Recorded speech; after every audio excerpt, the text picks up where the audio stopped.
अध्याय 2। वुडफोर्ड बिगुल। लोगों को यह बात मालूम थी क्योंकि उन्होंने उसके बारे में वुडफोर्ड बिगुल में पढ़ा था, जो एक छोटा सा धमाकेदार अखबार था जिसमें ढेर सारे चित्र और बड़ी बड़ी मोटी सुर्खियां रहती थीं।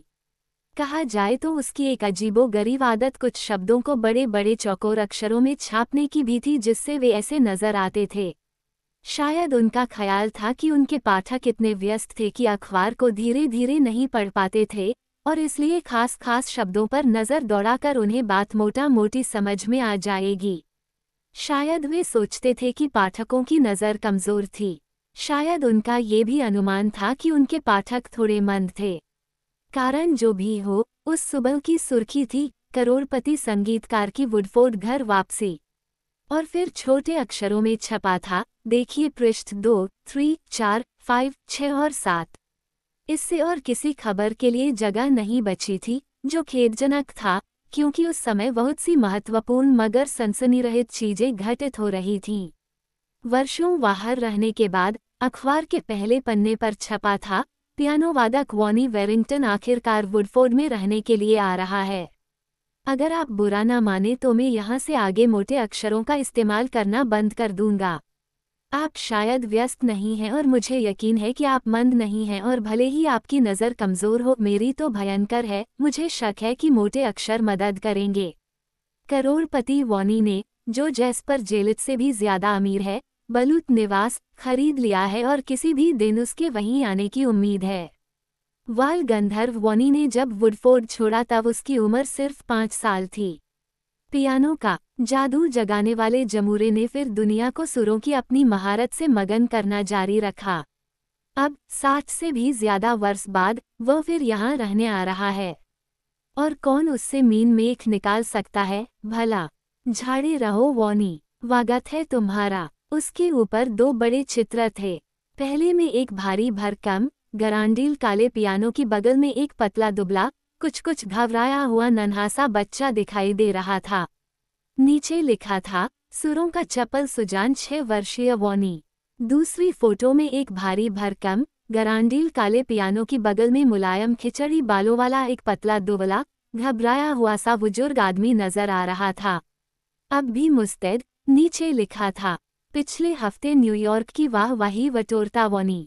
वाकई का अखबार बानी के किस्सों और चित्रों से भरा था। विगुल का कहना था कि वुडफोर्ड छोड़ने के बाद उसका कभी कोई घर नहीं रहा था, बल्कि उसने अपनी सारी जिंदगी दुनिया घूमने में बिता दी थी। होटलों में रहते और संगीत सभाओं में पियानो बजाते।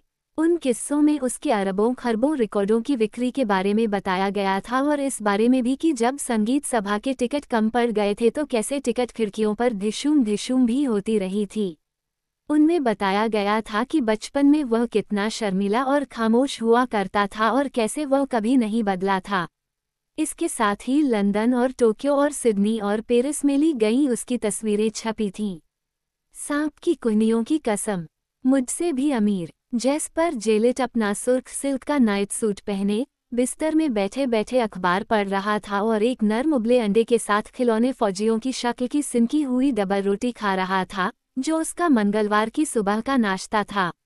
वो खाने पीने के मामले में बहुत मीन मेख निकालता था और उसकी फरमाइश पर हफ्ते के हर रोज उसे अलग नाश्ता परोसा जाता, जो बना ही ऐसा होता।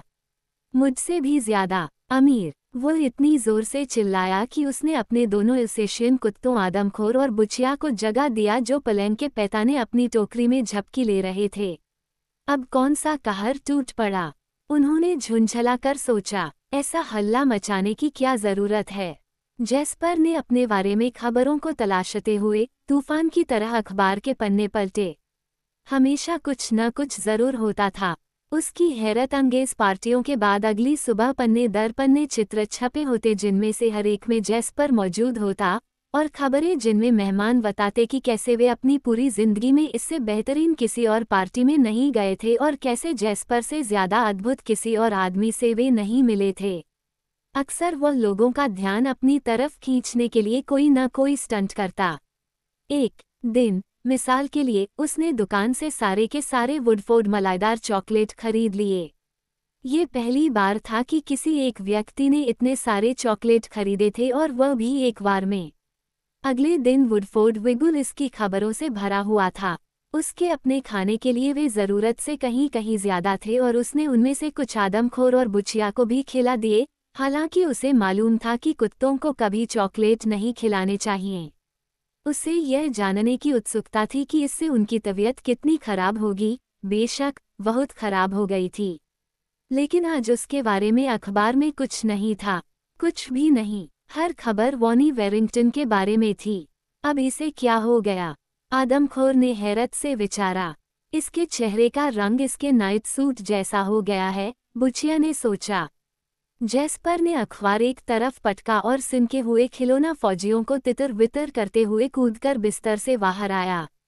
उसने फोन उठाया और अपने बटलर को बुलाया। यहाँ आओ, उसने कहा।